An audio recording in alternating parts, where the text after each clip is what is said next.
Assalamualaikum warahmatullahi wabarakatuh. Selamat pagi anak-anakku semuanya. Semoga semua anak-anak selalu dalam keadaan sehat walafiat dan dapat mengikuti pelajaran dengan baik. Anak-anak, hari ini anak-anak kelas 5 yang hebat akan belajar tema 1, subtema 3, pembelajaran 3 mengenai lingkungan dan manfaatnya. Nah, apa saja ya yang akan anak-anak pelajari pada hari ini? Mari kita lihat slide berikutnya. Anak-anak, kondisi geografis Indonesia sebagai negara maritim dan kepulauan menyimpan potensi yang besar dalam berbagai bidang, seperti bidang ekonomi, sosial, budaya, dan transportasi. Nah, potensi-potensi tersebut dapat menjadi modal yang penting dalam pembangunan nasional untuk mewujudkan kesejahteraan masyarakat. Anak-anak, wilayah Indonesia ini berupa kepulauan, ya. Antara pulau satu dengan yang lain disatukan oleh laut yang mengakibatkan bervariasinya potensi yang dimiliki oleh bangsa Indonesia. Masing-masing pulau memiliki karakteristik masing-masing, mulai dari kondisi alam maupun kondisi sosial budayanya. Variasi dan karakteristik potensi tersebut terlihat dari lengkap dan beragamnya bentang alam dan hasil alam. Beragamnya suku bangsa yang mengakibatkan beragam pula adat istiadat budayanya, serta beragam pula agama, golongan, dan kelompok masyarakat. Keberagaman yang disebabkan adanya perbedaan antara satu pulau dengan yang lainnya tidak menjadi pemecah atau perenggang, namun justru menjadi pemersatu bangsa ini. Karena antara yang satu dengan yang lain bisa saling melengkapi, ya. Nah, coba anak-anak lihat di slide. Ini ada pengaruh kondisi geografis Indonesia sebagai negara maritim terhadap kehidupan ekonomi masyarakat, ya. Anak-anak, kondisi geografis sebagai negara maritim dan kepulauan membawa banyak keuntungan bagi bangsa Indonesia.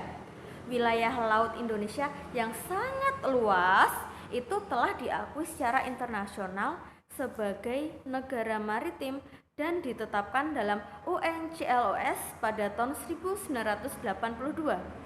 Hal ini berarti bangsa Indonesia diberi kewenangan untuk memanfaatkan potensi sumber daya laut. Cakupan wilayah yang sangat besar dan luas, tentu saja laut Indonesia mengandung keanekaragaman sumber daya alam laut yang sangat potensial, baik hayati maupun non-hayati. Sumber daya alam laut tersebut ada ikan, terumbu karang dengan kekayaan biologi yang bernilai ekonomi tinggi, wisata bahari, sumber energi minyak, gas bumi, bahan mineral, juga sebagai media transportasi antar pulau. Semua potensi alam tersebut tersedia dalam jumlah yang besar dan tersebar di seluruh wilayah Indonesia, ya. Besarnya peluang ekonomi dari pemanfaatan potensi sumber daya laut yang sedemikian besar tentunya memberikan kontribusi bagi kehidupan ekonomi masyarakat Indonesia, hingga pada akhirnya juga akan memberikan kontribusi bagi kesejahteraan bangsa. Oke. Nah, kelompok masyarakat yang bisa merasakan langsung potensi kekayaan sumber daya kelautan ini adalah masyarakat yang tinggal di daerah pesisir. Pesisir itu maksudnya pinggir laut, ya. Banyak jenis pekerjaan yang bisa diusahakan untuk menunjang kehidupan ekonominya. Nah, anak-anak, di sini ada tugas untuk kalian, ya. Sebutkan jenis-jenis usaha atau pekerjaan yang berkaitan dengan pemanfaatan sumber daya alam laut di Indonesia. Silahkan tuliskan jenis-jenis pekerjaannya, cukup 6 saja di buku tugasmu. Oke? Paham ya?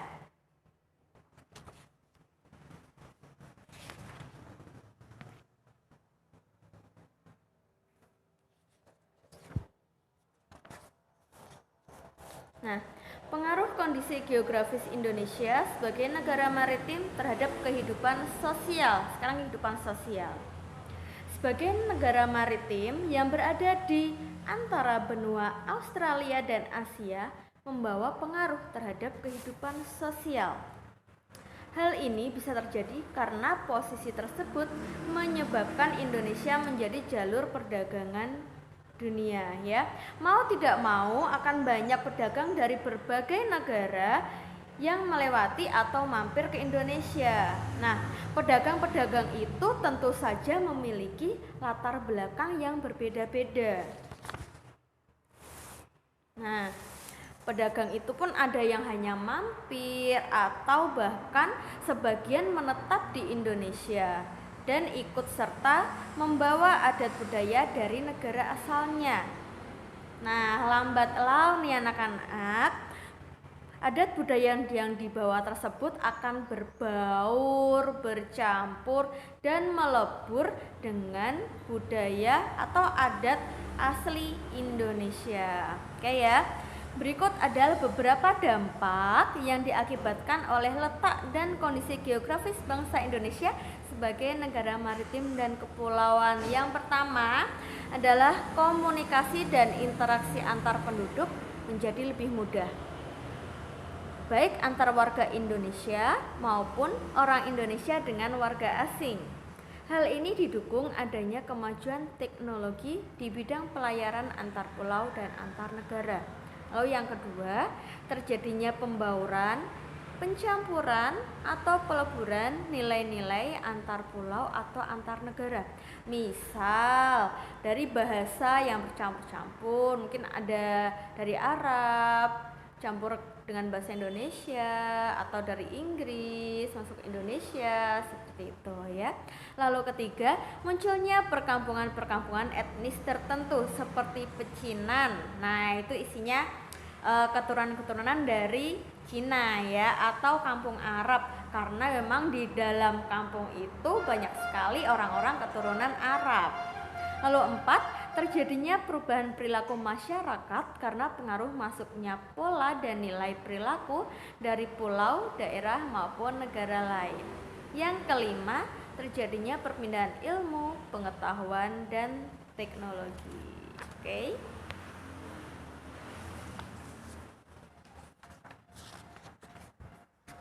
Nah, anak-anak, keberagaman yang disebabkan adanya perbedaan antara pulau satu dengan pulau lainnya tidaklah menjadi pemecah dan perenggang, namun justru menjadi pemersatu, karena antara yang satu dengan yang lain bisa saling melengkapi. Hal ini sesuai dengan semangat persatuan dan kesatuan seperti pencerminan nilai-nilai Pancasila. Khususnya adalah sila persatuan Indonesia. Selain itu juga mencerminkan nilai-nilai yang terkandung pada sila keadilan sosial bagi seluruh rakyat Indonesia. Nah, seperti yang anak-anak ketahui ya, bahwa Pancasila menjadi pandangan hidup bangsa Indonesia. Maka dari itu, perilaku dan sikap masyarakatnya haruslah mencerminkan nilai-nilai luhur Pancasila. Contohnya seperti ini, antri pada saat sedang pemilu ya. Pemilu atau melaksanakan musyawarah untuk mencapai mufakat. Nah, itu kan sesuai dengan nilai-nilai Pancasila. Nah, contoh lagi yang sesuai dengan Pancasila ya. Pelaksanaan musyawarah untuk mencapai mufakat. Mufakat adalah kebulatan pendapat atau suara dari peserta rapat. Lalu, bagaimanakah jika mufakat atau kebulatan pendapat atau suara tidak tercapai? Jika terjadi demikian, maka akan dilakukan voting atau pemungutan suara dan menentukan suara yang terbanyak sebagai keputusan bersama. Nah, contoh pemungutan suara itu pemilu, baik itu pemilihan presiden, anggota DPR, maupun pemilihan kepala daerah atau yang disebut dengan pilkada ya. Nah, oke anak-anak, tugas anak-anak hanya satu ya, tadi menuliskan jenis-jenis pekerjaan yang sesuai dengan ketentuan. Oke, di sini Ibu ada satu pantun untuk anak-anak. Air jeruk dalam gelas, makan roti dengan keju. Niatlah belajar dengan ikhlas, hanya Allah yang dituju. Tetap sehat, tetap semangat, tetap menjaga 5M dimanapun anak-anak berada. Terima kasih. Wassalamualaikum warahmatullahi wabarakatuh.